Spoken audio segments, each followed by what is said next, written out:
Opposers, we get comedy. When conservatives see a guy slip on a banana peel, we laugh. We laugh. But liberals, they worry that he's been victimized by a powerful banana corporation.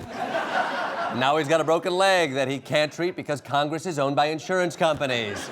He's lost his job, his family, and his self-worth, all because of a hilarious banana peel incident.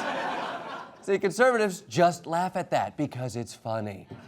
Take it from Fox News host and the most creatively fulfilled man on television, Greg Gutfeld. Conservatives were always painted as humorless. We were the shrill, tight-ass scolds.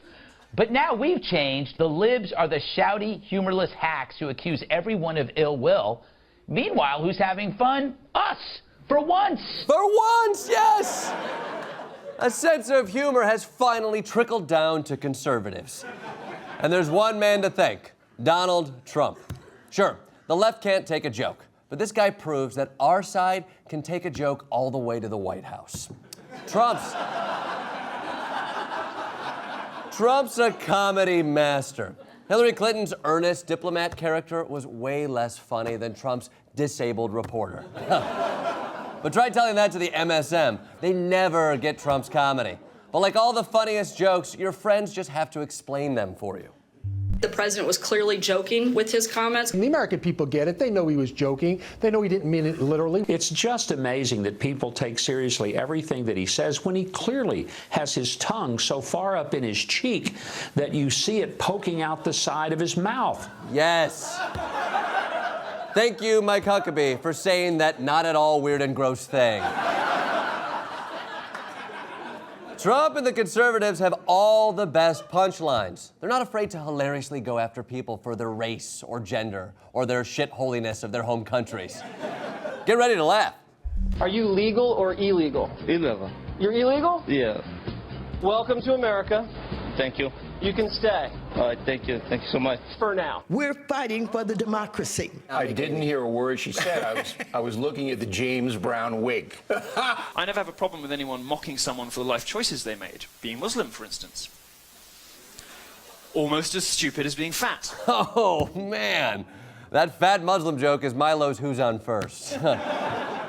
They say comedy is tragedy plus time, but who has time for time? Just give me that tragedy now.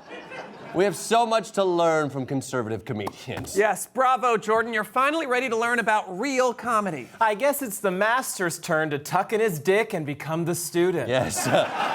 Aaron Jackson and Josh Sharp, everyone.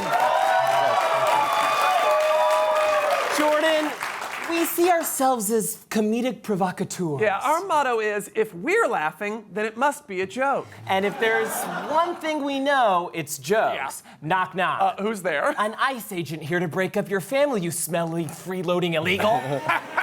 The joke is that the person's life is ruined. Yes. But that's just one example. Intimidated, Jordan? Don't be. There are a few simple rules to make good conservative comedy. If you're going to tell a joke, first you need to choose a victim. Yes. And the weaker the victim, the funnier the joke. Are they overweight? Do they speak broken English? Does their family own fewer than 3 boats? Instant laughter. The whole point of comedy is to find someone who's less well off than you and punch down. Yeah, just punch down. And here's the thing, when you're the president, you have to punch down because there is no one above you. Everyone's below him. All his actions are beneath his office. Yes, exactly. Okay, next up, empathy is for CUCKS. There's a liberal myth about comedy that it requires you to put yourself in other people's shoes. Oh, God, gross. I hate other people's shoes. And their bodies and personalities. I hate other people. Yeah. There's no reason to try to relate to anyone else's situation. Just like good conservative policy, good comedy comes from singling someone out for their differences and then punishing them for it. Like when Trump goes after Megyn Kelly for daring to have a period. Yeah, or when he calls Maxine Waters a low IQ individual. All right, yeah, it's so funny. And liberals want to say that joke is a racially charged statement. It probably is. It probably is. Yeah, it feels like it might be. Yeah. And now the most important rule of all, Hollywood, please hire us. Wait, what? Yeah, every conservative secretly longs to be in Hollywood. If you liberals had just given Trump half an Emmy, he never would have run for president. And he's not the only one. Most conservative pundits tried and failed to make it in Hollywood. Like how Fox and Friends' Brian Kilmeade did stand up for 11 years, not to make it as a comedian, but rather to aid his memorization skills. Yeah. Good cover, Kilmeade. Or take Dana Lash, who tried to get her own sitcom, failed, and now she's the NRA's gun-toting Draculess.